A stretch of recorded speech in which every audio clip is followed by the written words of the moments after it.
How do you bring yourself into the moment? How do you gravitate towards solace?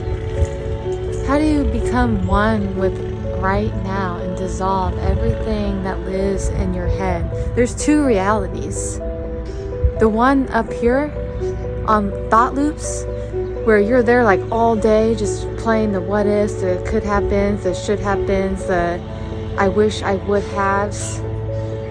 And then there's the now, the what's actually surrounding me. Where is my actual body right now? Where's my body?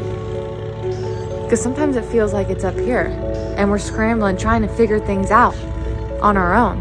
But we never figure them out. We're just on this loop, these thought loops. And the only way to get out is to pause and stop and become aware of them. So you can start pointing them out and bringing them into your awareness to then make a conscious choice to either stay there or be here. And every time you practice awareness, you're taking a step towards peace, because then with awareness you have the option to choose peace, to choose it. Peace is not passive, it's active. It's in how we actively live. It's habitual or not, non-habitual.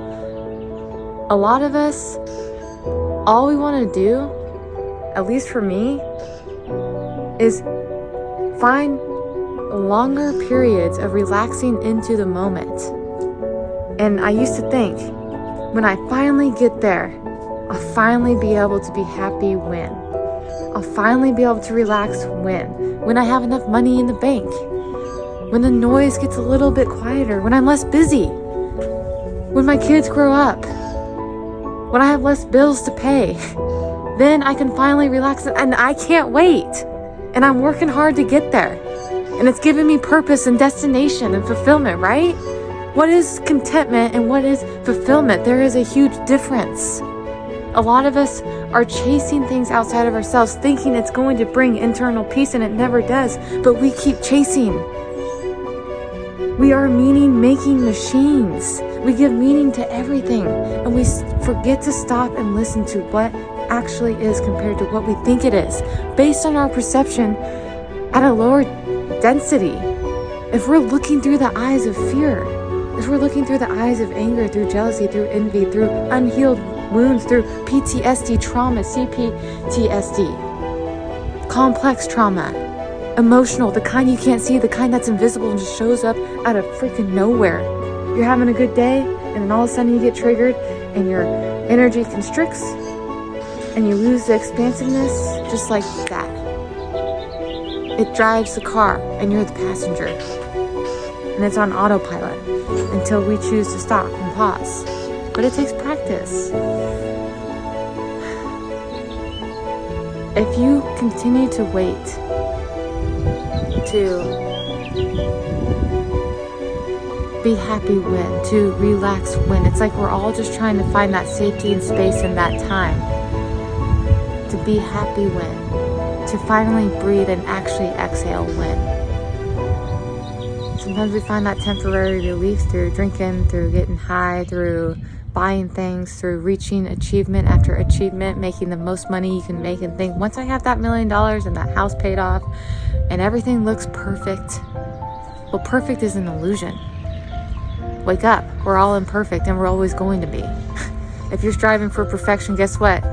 You're always going to be running, and you're never going to learn how to balance, Daniel son. Balance.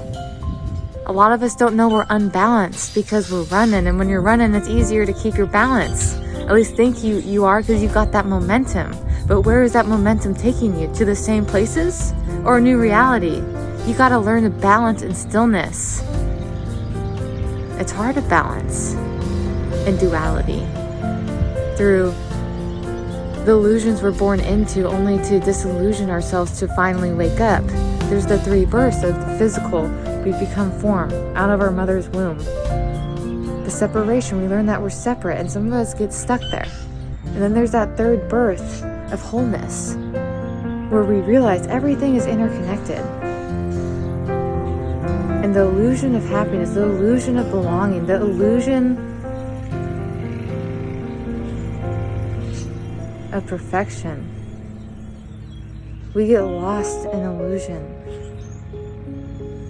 and external validation, thinking if we can just get enough, we'll finally feel enough. So we're always looking outside of ourselves, trying to reach for the thing that's going to fill our vessel, that void.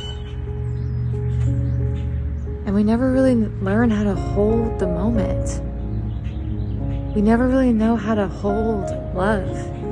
We never really know how to trust and take in and fully receive. If you try drinking wine out of a cup with stuck coffee to it, and you take a sip of it, that wine, that energy that you're given, and then you drink, it's gonna not taste like that fine wine. It's gonna taste dirty. There are things that our vessels are not ready to hold yet because we have to cleanse ourselves from that coffee.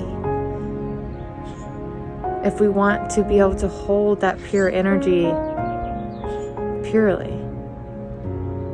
And so the only things we get are the things that are what our soul evolution needs to evolve. And so some of us want this love and want this dream to come true. But do you really want that if when you hold it, you're going to break it? You're not ready for that. And sometimes we get given it and we hold it too tight. We grip it too much and it shatters. We have to let go to love.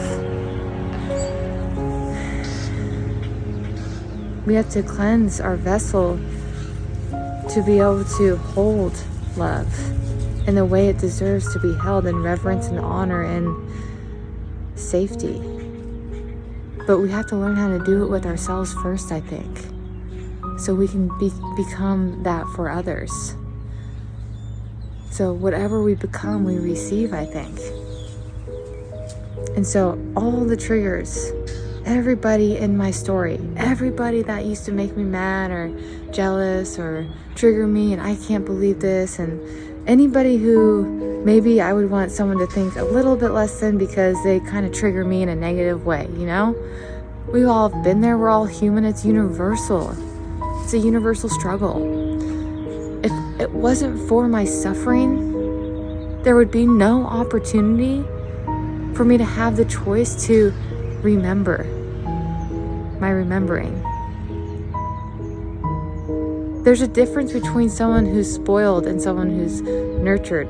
So spoiled is when like you're given things external from yourself to soothe you. Self-soothing. So we give a kid's crying and we turn on the TV, external. Okay, that external thing is going to calm the baby down, right? And they grow up and you give them the iPhone and the money and they want this and they want that and they want more and more and more and more and more. And we keep giving and they never seem like it's ever enough because it's never going to be enough because they are getting something external to fulfill them. When you get things externally to fulfill yourself, you're always going to go back on empty. You're always going to be running on empty. And when that tank gets lower and lower, you're going to start changing. And those thought loops and those triggers are going to start becoming bigger and bigger and bigger until you get that next high, until you get that next hit. And then before you know it, you're going to be going through the veins just to get it. And it's going to be shorter and shorter and shorter and shorter highs. And you're running and running and running and running and running faster and faster and faster. And you're never getting there and you just don't get it. You're trying so freaking hard, right? Yeah, been there, done that. But let me tell you this. It is until you sit with yourself and you find the inner fulfillment that comes from nothingness. Can you truly hold a moment and appreciate it, where it just brings you to tears, where the things outside of you are not what is the source of your joy, it just adds to your joy. Because you found that relationship within yourself. You created an inner sanctuary. Your body is your temple. That's where you go to get restored, is that inner sanctuary, that inner connection to spirit, to source, where it's safe. And you can fall apart there over and over and over and over and over again. And the light will always keep returning, keep pouring through the speckles of our darkness, and it just gets through and it moves that energy and it transmutes. I didn't know what I was going to get on here and say, and I'm just kind of going with the flow with where I'm at. But it's fun to get on here and just kind of speak for my soul and just speak these random thoughts that come to me. Because a lot of times the messages I can look back on and it helps me. It's like a portal back to a remembering or a source of wisdom or feeling or emotion, whether good, bad, negative, positive. It's everything teaches me something, right? We're meaning-making machines. I like to make meaning. I like to make art and create things out of pain and suffering, joy, romance, dreaming. It's fun. It's what fulfills me, and so that's why I do this. It's just, even if no one's listening, I'm listening, because that's what I need. Creating a relationship with my own world that's going on around me and within me. It helps me understand where I'm at, understand where I'm going, and make sure I'm walking in alignment with what I need for once. And so it's a beautiful day out here, and I get to sit in my backyard and sit in stillness and zoom out and hold the moment for what it is. Not what I wish it would be, or could be, or might have been if I did something different. But just be here. As the trees stand still, the fence surrounds me, the light and the shadows coexist in perfect peace, duality. The world seems so big and I seem so small when I'm here. Like nothing really matters. All the stuff in my head, it just like goes and disappears. And it just feels holy here. It just feels safe. And I let go of everything in my head. And I think it takes practice. I think that's where peace comes from, is being able to be in the moment longer for longer periods of time. I think that's peace. That's when I feel the most peace. That's when I usually get the most peaceful messages and the nudges from the universe in my gut, where I listen to a song and it's like I'm just moving with it. And I don't even need anyone dancing with me. I'm dancing with me. And I think in dancing with myself, the right people will come into my life and dance with me and like the way I move. And I'll like the way they move, because we're moving together in harmony, creating melodies. The threads just weaving together. Like, I think that's freaking awesome. Life is just this beautiful masterpiece. And everything is here for us. Everything is here for us. Every experience, every pain, every suffering, every tear, every heartbreak, every moment, it all makes sense looking back when you see it through the eyes and perceive it through the eyes of love.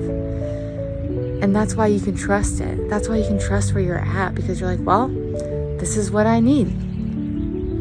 Sometimes the human self doesn't know what we need. We're not here just to enjoy things. We're here for soul evolvement, and that's a real thing. And I think, honestly, emotional regulation is the preventative to mass destruction as far as the disease of hate being a contagion right now in the world. Judgment,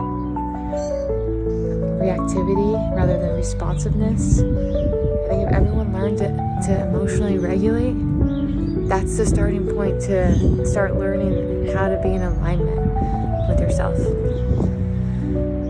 Let there be love, let there be light. Let there be a breeze to cool us down when it gets too hot. And let there be beauty in everything. A little bit of sparkle of light, no matter what you're given. Hold it with care and gentleness. Be that vessel that holds things in a way that doesn't crush and break. hold yourself in that way too.